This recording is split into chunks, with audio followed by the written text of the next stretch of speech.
Ana Catalina Emmerich, tomo 12, desde la resurrección de Jesucristo hasta la asunción de María Santísima, sección 2, apartado 6. Jesús aparece a sus apóstoles en el mar de Galilea. Antes que se dirigieran los apóstoles al mar de Galilea, los veo recorrer el camino del Calvario.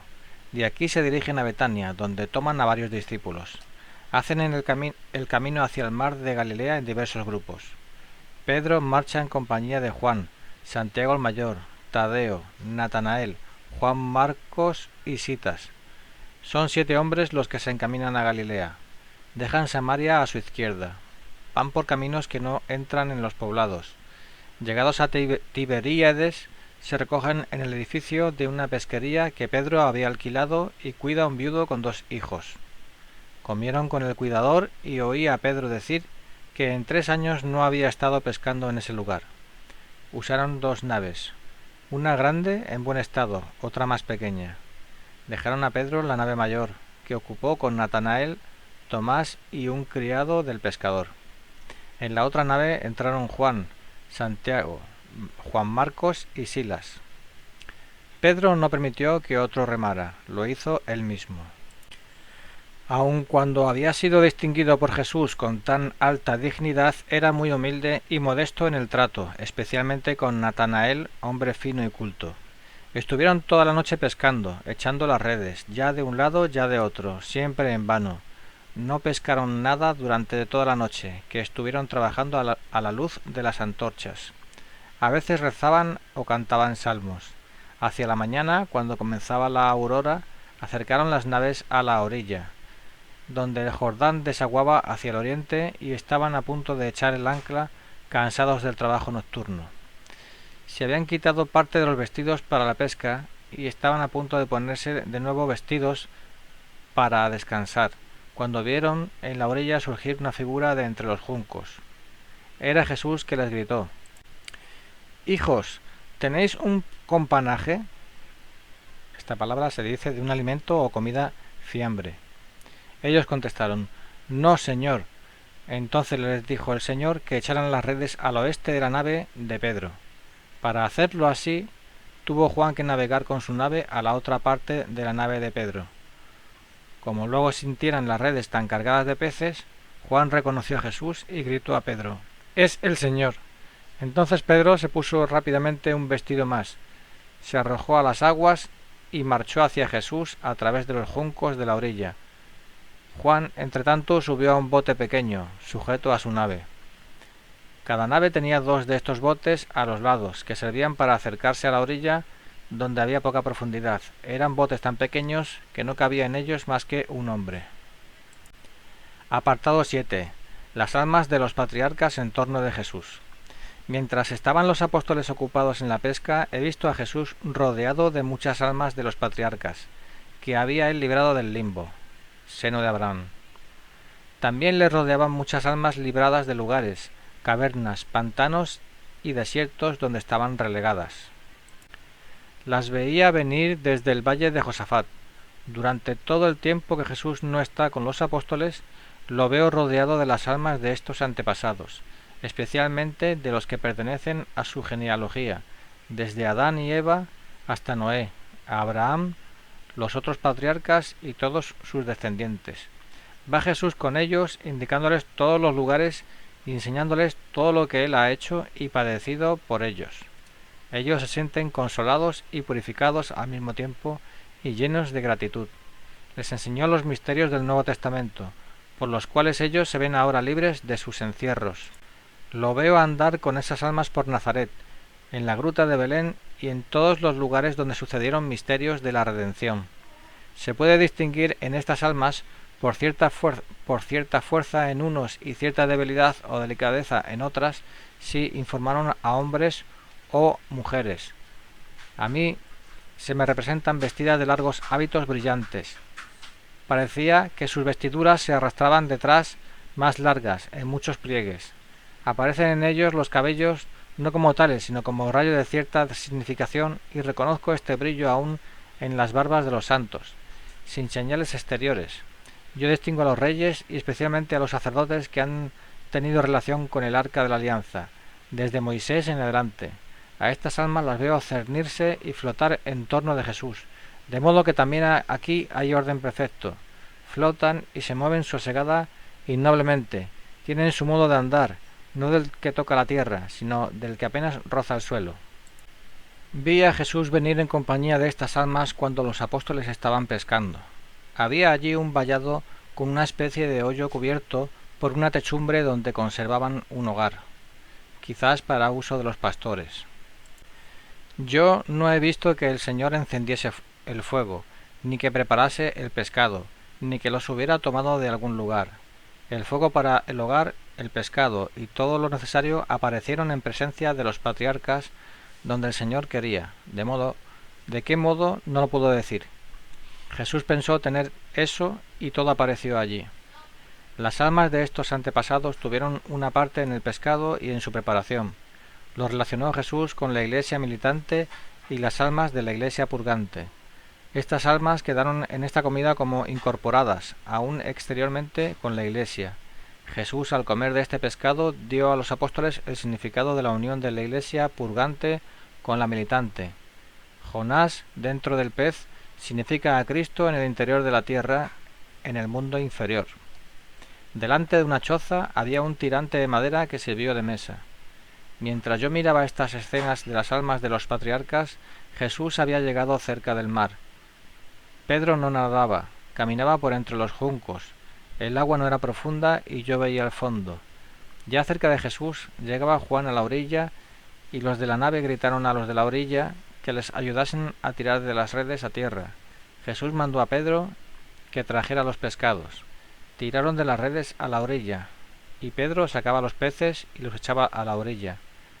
Eran 153 peces de varias clases. Este número indicaba a los nuevos convertidos ganados en Tebez.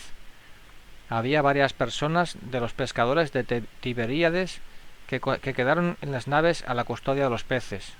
Los apóstoles, en cambio, se retiraron con Jesús a la choza, para comer conforme les había indicado Jesús. Allí no he visto más a las almas de los antiguos patriarcas. Los apóstoles estaban muy admirados al ver el fuego pronto y un pescado encima de las brasas, sabiendo que no era de los recién pescados. Había también tortas tostadas de harina y miel. Los apóstoles se acercaron al tirante y Jesús servía. He visto cómo daba a cada uno sobre el pan un trozo de pescado del sartén y cómo el pescado no disminuía. Dio también a cada uno de las tortas de miel. Luego se sentó y comió con ellos. Todo esto transcurrió con cierta solemnidad y en silencio.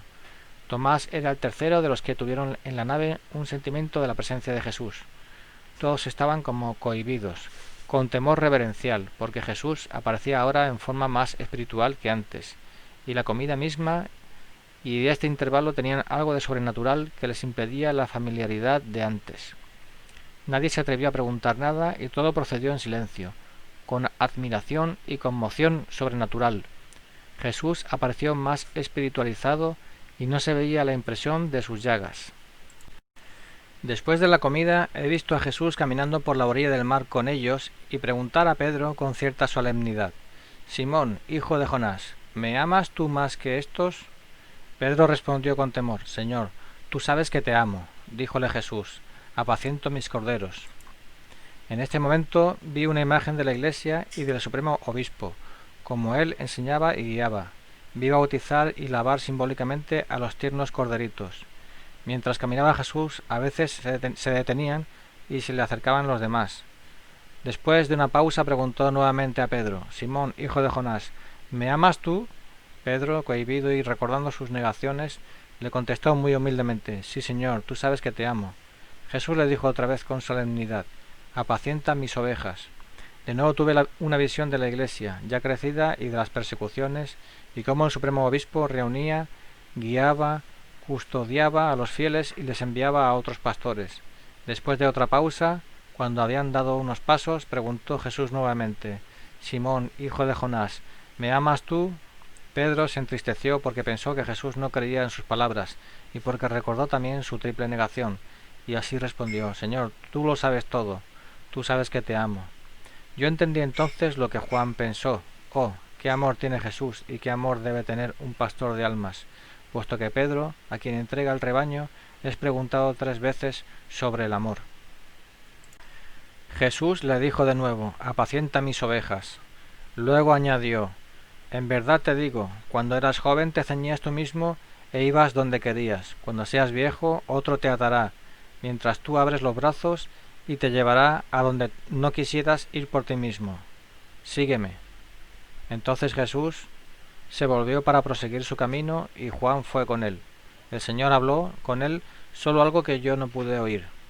He visto, en cambio, que mirando Pedro a Juan e indicándoselo al Señor, preguntó: Señor, ¿qué será de éste? Jesús le contestó, reprendiendo su curiosidad: si yo quiero que él permanezca hasta que yo venga, ¿qué te importa a ti de ello? Tú sígueme. Se volvió Jesús y siguieron caminando. Cuando Jesús dijo por 3 veces a Pedro: apacienta mis ovejas, y que lo atarían y lo llevarían cuando fuera anciano, tuve una visión del progreso de la Iglesia y vi a Pedro en Roma, cuando lo ataban para crucificarlo. Vi también los martirios de los santos mártires. Pedro tuvo una visión de su futuro martirio y de los futuros padecimientos de Juan. Pero cuando vio Pedro a Juan junto a Jesús, sabiendo cuánto este apóstol amaba al Señor, pensó: ¿no deberá también éste ser crucificado? Jesús le respondió con una reprensión. En este momento tuve una visión de la muerte de Juan en Éfeso. He visto cómo él mismo se colocó en el sepulcro y cómo hablaba con sus discípulos, y luego murió. Pero su cuerpo, después de su muerte, no lo he visto quedar en la tierra, sino ser llevado a una región resplandeciente entre el oriente y el mediodía. Allí vi como que recibía algo de lo alto y lo daba a la tierra. Comprendí también que algunos entenderían falsamente estas palabras y pensarían: yo quiero que así permanezca, o si no, si yo quiero que él así permanezca. Pero debe entenderse así: si yo quiero que él permanezca. Los demás, que habían oído las palabras, pensaron que Juan no había de morir, pero en realidad ha muerto.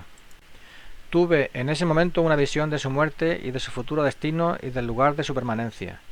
Jesús anduvo todavía algún tiempo con los apóstoles y les dijo lo que debían hacer. Después desapareció al oriente del mar hacia Gergesa. Los apóstoles se dirigieron entonces hacia Tiberíades, sin volver al lugar donde Jesús les dio de comer. De los peces que Jesús les hizo pescar, ninguno fue usado para comer ellos. Cuando Jesús les dijo que trajeran los pescados, Pedro los sacaba de las redes y los echaba a los pies del Maestro, donde fueron contados. Esto era un reconocimiento de que los pescados no habían sido fruto de sus industrias, sino por Jesús, para Jesús y en Jesús. Cuando los peces estuvieron echados en la orilla, Jesús les dijo: venid, comed. Los llevó a través de la colina, desde donde no se podía ver el mar y donde había una choza con el hogar preparado. Jesús no se puso al principio a la mesa, sino que fue al sartén y trajo un trozo de pescado para cada uno, que puso sobre el pan. He visto que bendijo las porciones, las cuales resplandecían. Las tortas de miel estaban preparadas y amontonadas unas sobre otras. Jesús las repartió y cuando hubo terminado se puso también él a la mesa. Había allí un solo pescado, pero más grande que los que habían sacado. En esta comida hay un misterio: la presencia de las almas de los patriarcas y de otras almas de difuntos y su parte en la preparación de la comida.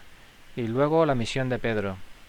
Todo esto me dio la persuasión de que se le daba a Pedro en esta comida y su preparación, en modo espiritual, el poder y la potestad sobre la iglesia purgante, que se incorporaba entonces a la militante, sujetándose a ella y al poder de Pedro.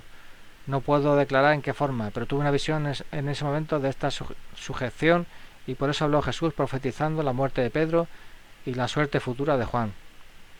Jesús fue andando con las almas de los padres por la región donde había echado a los demonios en los cerdos, y libró a otras almas detenidas en esos lugares oscuros y llenos de tinieblas.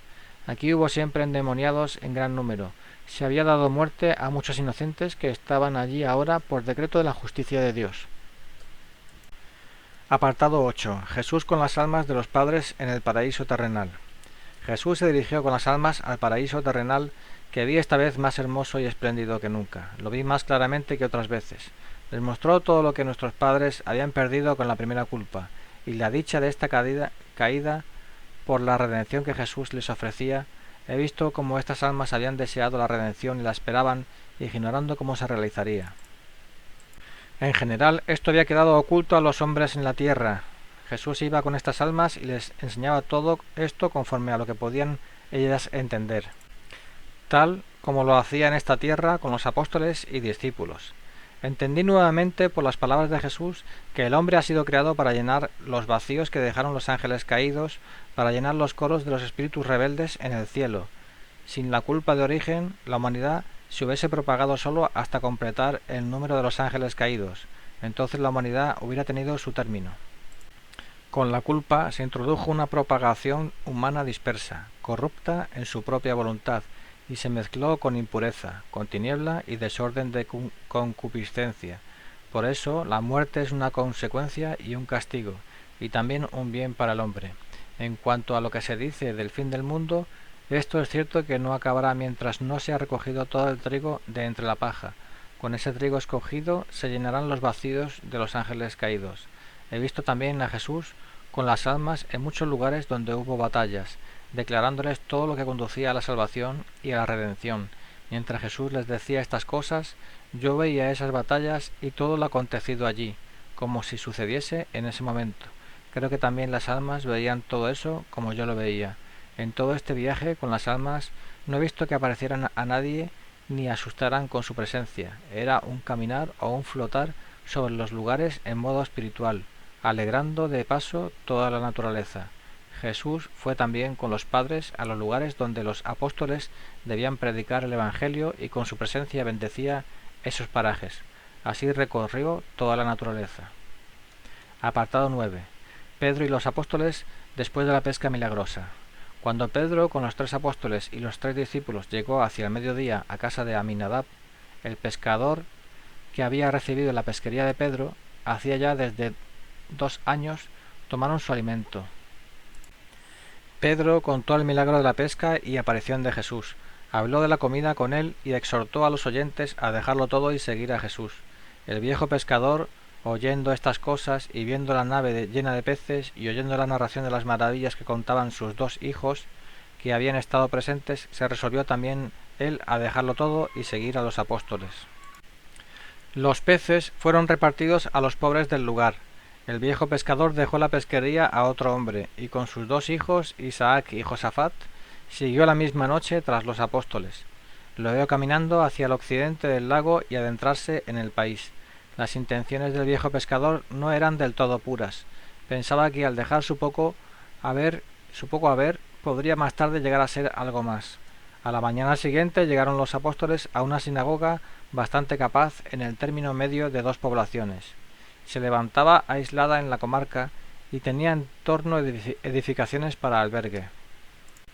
Encontraron aquí reunidos a muchos discípulos, a los cuales narraron el milagro de la pesca, la cena con Jesús y las palabras y hechos de esa aparición. Pedro enseñó en esta escuela sobre la pesca milagrosa y el seguimiento de Jesús. Se había reunido mucha gente, inclusive enfermos y endemoniados. Solo Pedro sanaba en nombre de Jesús. Los otros apóstoles ayudaban a los enfermos o enseñaban la doctrina.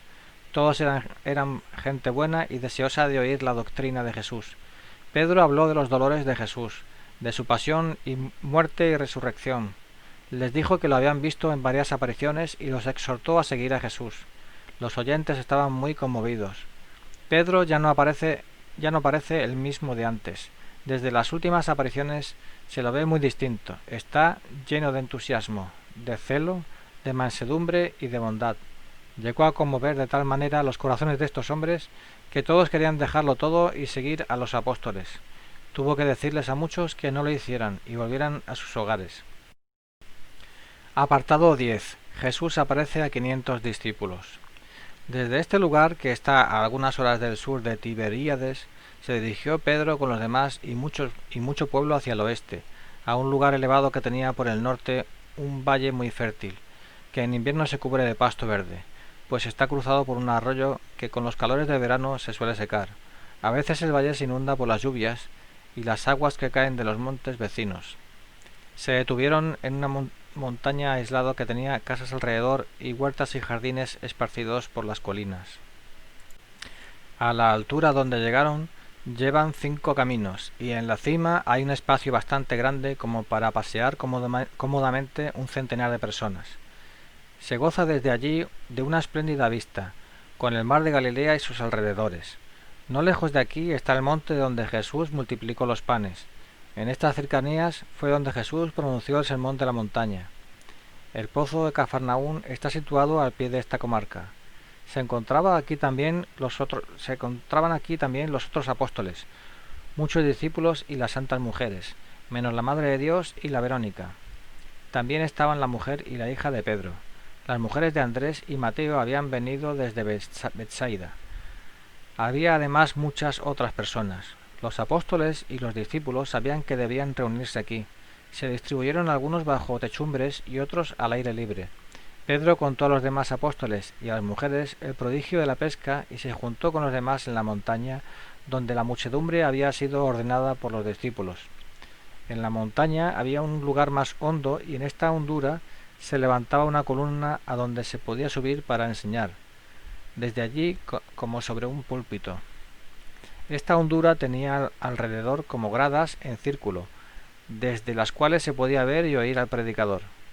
Pedro repartió en 5 grupos a los oyentes, conforme a los 5 caminos que llevaban a la montaña, y a cada grupo señaló un apóstol para que instruyera, ya que a él no le podían oír todos.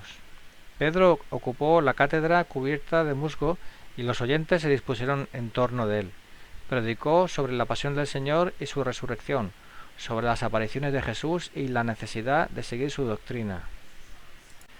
He visto a Jesús venir por el mismo lado por donde Pedro había subido a la montaña. Las santas mujeres que estaban en la falda de la montaña se echaron de rodillas a sus pies. Él les dijo de paso pocas palabras. Cuando Jesús pasó entre la muchedumbre, resplandecía, y algunos se estremecieron y temieron. Estos no permanecieron fieles. Jesús se adelantó al medio, donde estaba Pedro en la columna, y habló de dejarlo todo, de seguirle a él y de las persecuciones que sufrirían por causa de su nombre. Cuando oyeron estas cosas, unos 200 de los presentes dejaron la montaña y se fueron. Cuando éstos se hubieron ido, dijo el Señor que no había hablado sino mansamente, para no escandalizar a los débiles.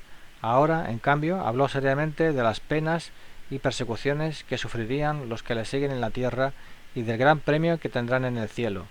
Dijo estas cosas a los apóstoles y discípulos, como ya había hablado en la última enseñanza que impartió en el templo. Les ordenó lo siguiente, que se quedasen en Jerusalén y cuando les hubiese mandado el Espíritu Santo, bautizasen en el nombre del Padre y del Hijo y del Espíritu Santo, y tratasen de fundar enseguida una comunidad.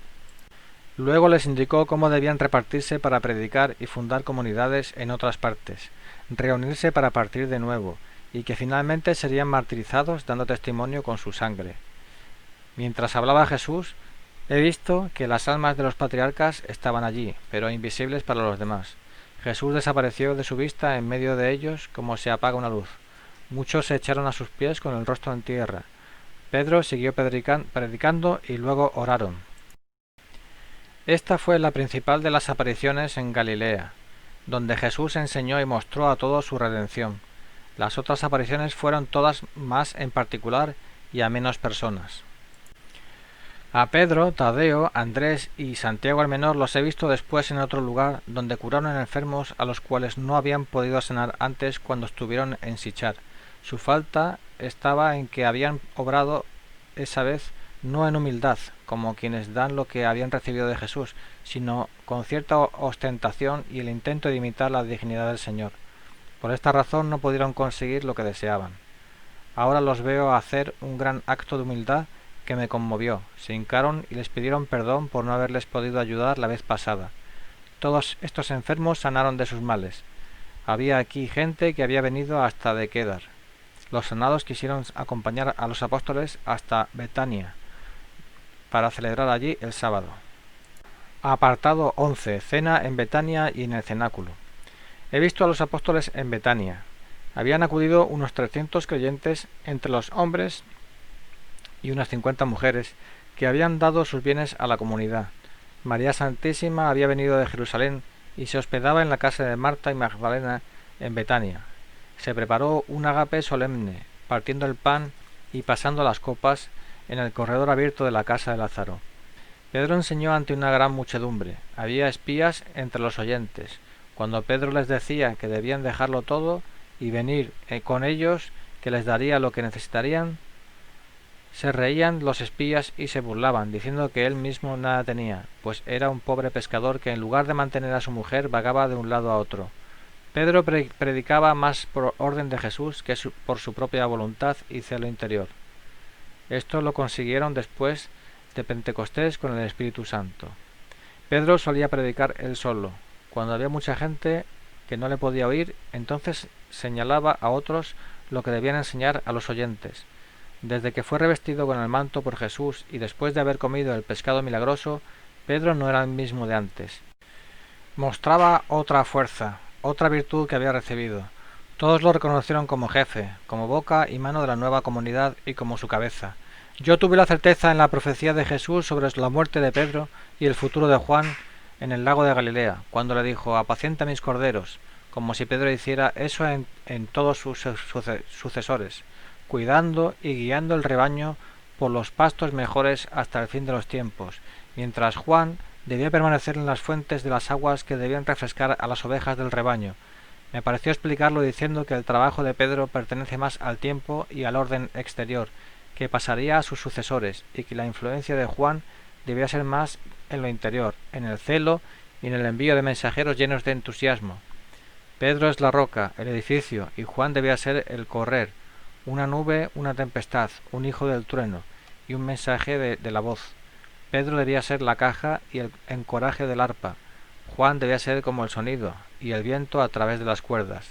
No puedo expresar mejor la íntima persuasivo que tuve de todo esto. Apartado 12. Destrozos y obstáculos en los lugares sagrados. De Jerusalén han venido a Betania unos 50 soldados de la misma clase de los que habían prendido a Jesús en el huerto de los Olivos. Pertenecían a la guardia del templo y a los sumos sacerdotes. Empleados del Sanedrín también aparecieron en la casa consistorial de Betania, los cuales citaron a los apóstoles. Pedro, Tomás y Juan comparecieron y contestaron con valor a las acusaciones de que tenían reuniones y promovían desórdenes en todas partes. He visto soldados que rodeaban la casa de Lázaro. Los empleados de Jerusalén celebraron la audiencia en público delante de la casa consistorial, pero los jefes de Betania contradijeron sus afirmaciones diciéndoles que si tenían algo contra esos hombres se los llevasen presos. De otro modo no promoviesen desórdenes en la ciudad con la fuerza pública. Pedro, para evitar mayores males, despidió a 123 de los fieles creyentes, diciéndoles que buscasen albergues en los lugares más cercanos, ya que tenían todo en común. Las 50 mujeres se dividieron en grupos, recluyéndose en diversas comunidades. Pedro citó a todos en Betania para el día de la ascensión del Señor. Los apóstoles se dirigieron de Betania al cenáculo de Jerusalén, donde bajo la lámpara oraron delante del Santísimo. Había entre ellos 7 discípulos. No pudieron llegar caminando por el lado de la ciudad al cenáculo. El camino había sido cortado en esa dirección. Tuvieron que hacer un rodeo y llegar por el mismo camino que Pedro y Juan tomaron el Jueves Santo para llegar al cenáculo. Había en los alrededores muchos albergues para forasteros, y los verdaderos judíos no tenían allí sus habitaciones. Estos judíos contrarios habían declarado cesantes en sus empleos a los creyentes que seguían a Jesús y se juntaban con los discípulos y apóstoles. Ahora habían cavado fosos para impedir el paso a los lugares donde Jesús había caído o sufrido, camino del Calvario. También habían hecho levantar paredes donde vivían y frecuentaban los discípulos. Me admiraba de verlos andar por una calle y de pronto encontrarse encerrados y tener que volver a desandar el camino hecho. He visto que los amigos de Jesús iban de noche y abrían los caminos que los judíos habían cerrado de día. También destrozaron todos los lugares que eran mayormente sagrados para los creyentes, por haber Jesús obrado algún milagro o padecido y enseñado. Los lugares por donde Jesús había andado con sus discípulos, enseñado, sanado, o donde se habían detenido, fueron devastados, poniendo obstáculos en el camino o cerrándolos con cercos.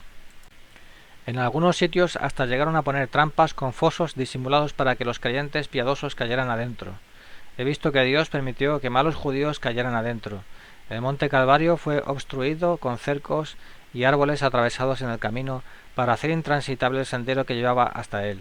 Su cima fue destruida e igualada y la tierra sacada de allí, desparramada entre los 5 montículos cubiertos de pasto que formaban la altura del mismo, obstruyendo ahora los senderos. Mientras sacaban la tierra del monte para desparramarla, he visto que quedó una piedra blanca que tenía un hozo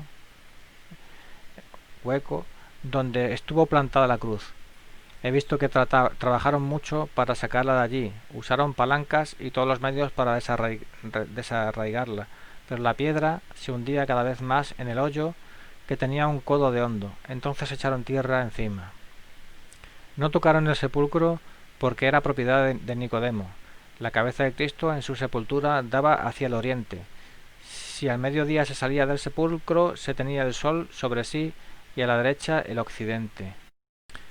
Tuve la persuasión de que serán juzgados como los enemigos de la sangre de Jesucristo todos aquellos que destruyen las cruces de los caminos, capillas, iglesias, oratorios antiguos, como también las antiguas cristianas costumbres, y todo lo que especialmente mira a la historia de la redención, por ser edificios sagrados, cuadros, escrituras, costumbres, fiestas, plegarias, etc.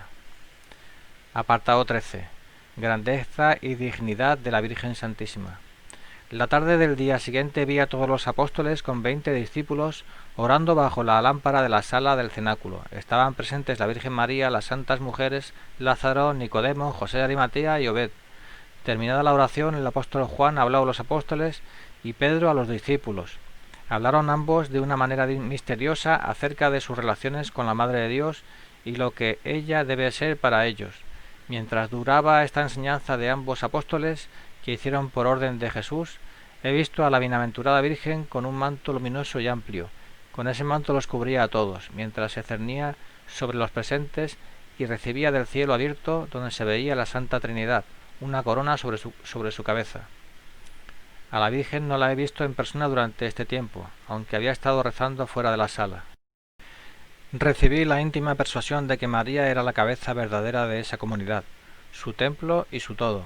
Creo que fue una representación para los apóstoles y una declaración de lo que María debía ser en lo futuro en la Iglesia, según la voluntad de Dios.